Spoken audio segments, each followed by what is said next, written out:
El mundo se enfrenta a una crisis demográfica que ha llegado como una especie de sorpresa. Hace décadas, el gran temor era la sobrepoblación y su impacto en los recursos y sistemas naturales. Actualmente, muchas de las principales economías enfrentan el problema opuesto. Las tasas de natalidad en la mayoría de los países, especialmente en los países avanzados, han estado disminuyendo de manera constante y hoy estamos muy por debajo de la tasa de reemplazo, lo que significa que, sin inmigración de algunas regiones donde todavía están teniendo hijos, nuestros países empezarán a disminuir en población. Esto preocupa a muchos economistas por los posibles impactos en sistemas que dependen de más personas produciendo más bienes y servicios para una economía en crecimiento.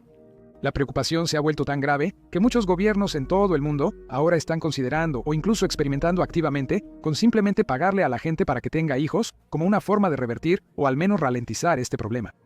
Estas políticas costarán billones y transformarán la economía global, pero ya se intentaron antes y causaron graves problemas económicos actuales. Incluso implementaciones muy ligeras de estos sistemas para influir en las tasas de natalidad, como los créditos fiscales por hijos que están en el centro del debate de políticas económicas en este momento, pueden tener impactos profundos en las economías y a menudo no es sino hasta décadas después que estos impactos se comprenden completamente. El remedio puede ser peor que la enfermedad, pero también debemos entender por qué la disminución poblacional es un problema importante. Para abordar adecuadamente lo que puede ser una de las herramientas económicas más peligrosas en el arsenal, necesitamos, como siempre, responder algunas preguntas importantes. ¿Por qué están disminuyendo las poblaciones? ¿Por qué es esto un problema tan grande? ¿Por qué pagarle a la gente para que tenga hijos es una solución tan mala a este problema? A principios de los años 2000, mucha gente, desde comediantes hasta políticos, solía hacer bromas sobre el aumento de la población en todo el mundo, generalmente basadas en la creencia de que la tierra y la economía estaban colapsando bajo el peso del consumo. Aunque estos problemas no son totalmente falsos, las bromas partían de una verdad a medias. La población mundial crece, pero no se debe tanto a la reproducción. Según las Naciones Unidas, la población mundial superará los 10.000 millones en los próximos 34 años y en su punto máximo, al contrario de lo que muchos suponían, comenzará a disminuir. La realidad es que la mayoría de las personas pasó por alto elementos como el aumento gradual de la esperanza de vida, impulsado por los avances en nutrición, higiene, medicina y atención médica, mientras ignoraban el indicador clave, la tasa de crecimiento. La principal métrica para prever la población de un país y su impacto económico futuro.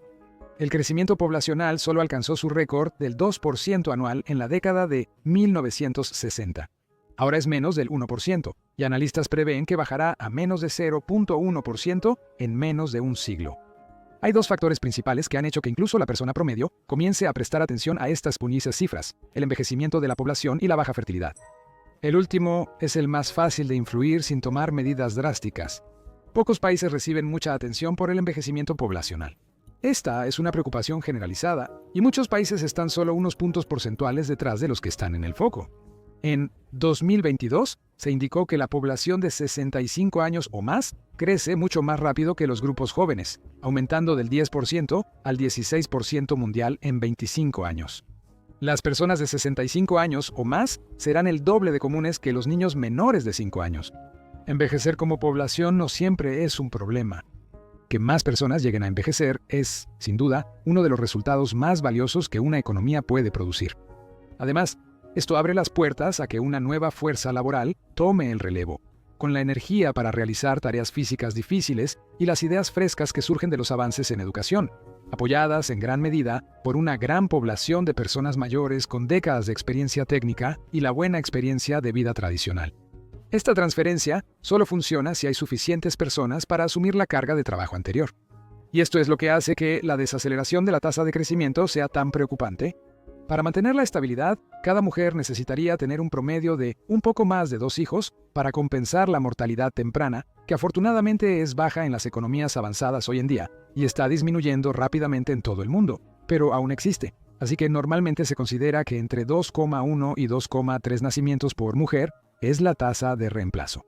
Para economías como Estados Unidos, este número subió y bajó en los 70 y al final cayó por debajo de 2, sin recuperarse desde entonces. La baja fertilidad en la mayoría de los países se originó con la revolución industrial y los cambios en los estándares de vida. Por ejemplo, cuando el Reino Unido comenzó a industrializarse en el siglo XIX, el ingreso anual por persona creció casi 8 veces más rápido que en el siglo anterior. Una disminución en la mortalidad, junto con tasas de natalidad en constante aumento, llevó a un auge poblacional que no se desaceleró durante 100 años. Tras una transición demográfica similar a la de otros países, los historiadores notaron que el Reino Unido priorizó la retención de capital para mejorar la calidad de vida familiar, logrando que la fertilidad igualara la mortalidad en niveles bajos. Esto se debió a la urbanización, donde granjas se transformaron en pueblos y ciudades densas, más cercanas a la maquinaria que mejoró la producción. Con una mayor dependencia de la vida urbana por su capacidad para impulsar la riqueza económica, la gente encontró cada vez más difícil criar la misma cantidad de hijos, lo que llevó a las tasas de crecimiento anteriores. Para un agricultor que vive en el mismo lugar en el que trabaja, criar hijos es más fácil. No tienen que preocuparse por dónde dejar a sus hijos durante el día, porque los niños normalmente están ahí ayudando con el trabajo, aprendiendo el oficio mientras avanzan. Pero en la ciudad, los padres tienen que encontrar maneras de proteger y cuidar a sus hijos, mientras están en fábricas u oficinas. Y no hay tanto espacio para tener una familia agraria tradicional de 3 a 12 personas en un departamento de 2 habitaciones. Además, hubo un periodo en que algunas sociedades intentaron meter a los niños en las fábricas para facilitar las cosas, pero no salió bien, y los servicios modernos hicieron del trabajo infantil mucho más una responsabilidad que un activo, como en una granja familiar, incluso dejando aparte toda la cuestión ética. Este cambio en el estilo vida trajo también un cambio cultural. Más mujeres que nunca están entrando en el mercado laboral, y muchas de ellas ya no pueden criar a sus hijos como lo hacían hace 50 años. También existen anticonceptivos modernos que hacen que la planificación familiar sea mucho más fácil, y muchas personas simplemente están posponiendo las relaciones, o incluso se niegan a salir con alguien por completo. En Estados Unidos crece la tendencia de parejas dinks, con doble ingreso y sin hijos, donde el 43% de los hogares sin hijos eligen no tenerlos para centrarse en su carrera u otras preferencias, algo que aumenta en países más desarrollados. A medida que las normas socioeconómicas cambian con el tiempo, los hijos parecen más una obligación costosa que una necesidad casi indispensable, especialmente para quienes esperan mantener sus condiciones de vida actuales. Algunos multimillonarios e influencers afirman que tener muchos hijos es un sacrificio valioso y que el riesgo financiero es necesario para evitar el colapso humano, llegando a llamar egoísta a quien no quiere hijos. Sin embargo, esto, al menos en parte, ignora el punto principal. Todo es demasiado caro en la mayoría de los países con la crisis de población actual. Pensar que todos pueden tener hijos para enfrentar la carga económica es ingenuo, ya que los salarios no siguen el aumento del costo de vida y la carga inmediata de tener hijos supera la preocupación futura por una población en declive. De cualquier manera, la crisis de población es un gran problema para las futuras generaciones. Las economías dependen de que la gente joven cuide a la mayor, ya sea directamente, encargándose físicamente de ellos, o indirectamente, pagando impuestos y generando valor para sostener programas como las pensiones y los centros para mayores. Sin embargo, las tendencias actuales están haciendo que este sueño sea inalcanzable, con ejemplos extremos como Corea del Sur, que pronostica un futuro donde no habrá suficientes personas para cuidar físicamente a los ancianos, mucho menos para financiar su cuidado a largo plazo. También está la cuestión de cómo una población en disminución puede afectar a otros aspectos de la economía. Con hogares más pequeños, ansiosos por darles a sus pocos hijos una mejor calidad de vida, esto posiblemente podría ampliar la brecha entre ricos y pobres mucho más de lo que ya lo ha hecho la dinámica actual. Antes la riqueza se repartía entre varios hijos, pero si los padres solo tienen un hijo y muchos bienes, ese hijo se vuelve mucho más rico que ellos, lo que aumenta la desigualdad generacional. Esto ya se ha visto con la famosa política de un solo hijo de China, que quizás solo duró unos 37 años, pero el resultado, según datos de encuestas a hogares, es que la movilidad intergeneracional de ingresos básicamente se redujo a la mitad. Las comunidades rurales agrícolas estuvieron casi exentas de esta política, y la brecha de riqueza persiste entre estos grupos, incluso considerando las diferencias urbano-rurales, y pese a que el país solo lleva unas décadas construyendo riqueza generacional. Algunos economistas creen que la futura disminución de la población, incluso fuera de China y de problemas inmediatos, podría ser positiva al reducir la presión sobre los recursos. En este momento, las personas están consumiendo más que en cualquier otro momento de la historia humana, creciendo a nivel global en promedio más de un 300% solo en los últimos 50 años. Algunos dicen que hay suficiente para todos, pero también hay riesgos crecientes por una economía que no cubre las necesidades de una población en aumento. Una posible solución al problema del crecimiento, si la población baja, sería la automatización para reemplazar la mano de obra y ayudar a una disminución controlada. Quizá para cuando me jubile, la inteligencia artificial será tan buena que podrá investigar y hacer videos de YouTube mejor que yo. Y quizá la automatización general también hará lo mismo con trabajos que realmente son importantes. La filosofía opuesta, pero igual de optimista, A esto es un futuro con billones de humanos repartidos en varios planetas. Es imposible predecir el rumbo de la tecnología, pero un futuro así ofrece ventajas como la redundancia y que una mayor población implica más innovación y soluciones a grandes problemas. Nadie puede predecir el futuro, así que esto es solo un experimento mental divertido. Lo importante es encontrar soluciones viables para la crisis de crecimiento, pero nadie ha propuesto algo efectivo, solo políticas intrusivas e insostenibles. Interferir directamente en la demografía de esta manera siempre ha traído consecuencias no deseadas de gran calado. El caso contrario, como la política de un solo hijo en China, resultó un desastre, sobre todo por la preferencia cultural hacia los hombres. Esa política terminó hace menos de una década, en gran medida porque el gobierno se dio cuenta de que afrontaba el problema poblacional opuesto al que esperaba, en no poca medida por la propia política, que ha generado enormes desequilibrios de género justo en las edades en que se suele empezar a formar una familia. Presenta una visión casi distópica. Hombres de todas las edades compiten por la atención de una mujer, acuden a mercados de matrimonio y, al perder la esperanza, pagan por parejas de inteligencia artificial o falsas modelos para sentir intimidad. En un giro de 180 grados para evitar que esta pesadilla se expanda, regiones de toda China han anunciado recientemente políticas de subsidios para padres, ofreciendo pagos únicos de hasta 30,000 yuanes, o alrededor de $4,147 estadounidenses. Aquí empieza la coincidencia entre China y otros países.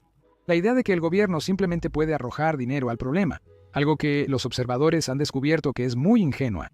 Taiwán ha invertido más de $3,000 millones para enfrentar su baja natalidad, superando a Japón, que solo tiene 2 trabajadores por jubilado. Uno de los programas incluye 6 meses de licencia parental con un 60% del salario, que recientemente aumentó al 80% en 2021, junto con subsidios para la crianza de los hijos y beneficios en efectivo, mucho más que las 12 semanas promedio de licencia no remunerada que se ven en Estados Unidos. En general, la licencia de maternidad pagada es positiva por muchas razones que trascienden lo económico. El problema, sin embargo, es que incluso con todos estos beneficios todavía no ha tenido ningún impacto en la desaceleración. Corea del Sur, que rompió el récord mundial de menor tasa de fertilidad, gastó cerca de $40,000 millones en 2022 para incentivar la natalidad, y algunas empresas ofrecieron dinero a empleados por formar una familia. El aumento continuo del costo de vida, junto con las visiones culturales sobre la crianza, desanima a la mayoría de posibles candidatos para tener hijos, lo que hizo que todos estos esfuerzos fueran completamente ineficaces.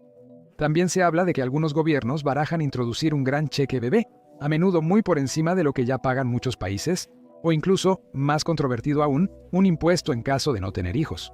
Esto se hizo en la Unión Soviética para fomentar el crecimiento de la población durante casi toda su historia, y el hecho de que la fertilidad disminuyera después de la caída de la Unión Soviética y el posterior desmantelamiento de las políticas fiscales soviéticas, a menudo se señala como prueba de que estos incentivos funcionan.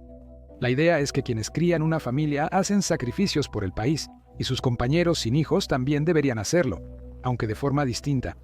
Ahora, obviamente, hay muchos problemas con esa suposición, y no menos importante es que las enormes dificultades financieras que la gente sufrió después de la caída de la Unión de Repúblicas Socialistas Soviéticas probablemente tuvieron más que ver con la disminución de las tasas de natalidad que cualquier impuesto adicional, el cual, siendo realistas, tuvo muy poco impacto en los hogares de la Unión Soviética. La realidad es que pagarle a la gente para que tenga hijos de esta manera nunca ha funcionado de verdad, y hay muchos ejemplos que muestran que la interferencia directa ha sido, en el mejor de los casos, una carga económica o, en el peor, un desastre paralizante. Muchos países gastan enormes cantidades de dinero tratando de apagar el fuego con incentivos para tener hijos, pero ninguno de ellos realmente produce los resultados deseados. La gente sencillamente no va a tener hijos en el entorno actual, y mucho de eso tiene que ver con cómo ha cambiado la cultura con el tiempo. Pero para muchos es más una cuestión económica que de estilo de vida. Muchas de las personas que deciden no tener hijos entienden que estos métodos rápidos no son más que un parche temporal.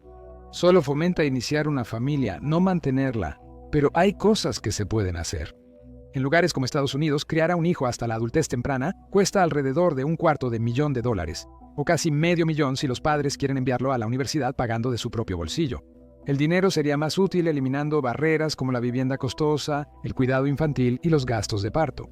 De esa manera, las personas que realmente están considerando tener hijos no se asustarán por la carga financiera, y quienes ya tienen dificultades económicas no se verán tentados a tener hijos solo para ganar dinero. No se sabe si la disminución poblacional será positiva o negativa en el futuro. Se tendrán que hacer ajustes radicales sin importar el resultado. Dicho esto, Si los países que luchan con esta disminución consideran necesario impulsar el crecimiento, aunque sea un poco para mantener la población actual, la solución correcta no estará en los bonos por tener hijos, ni en los impuestos a quienes no los tienen.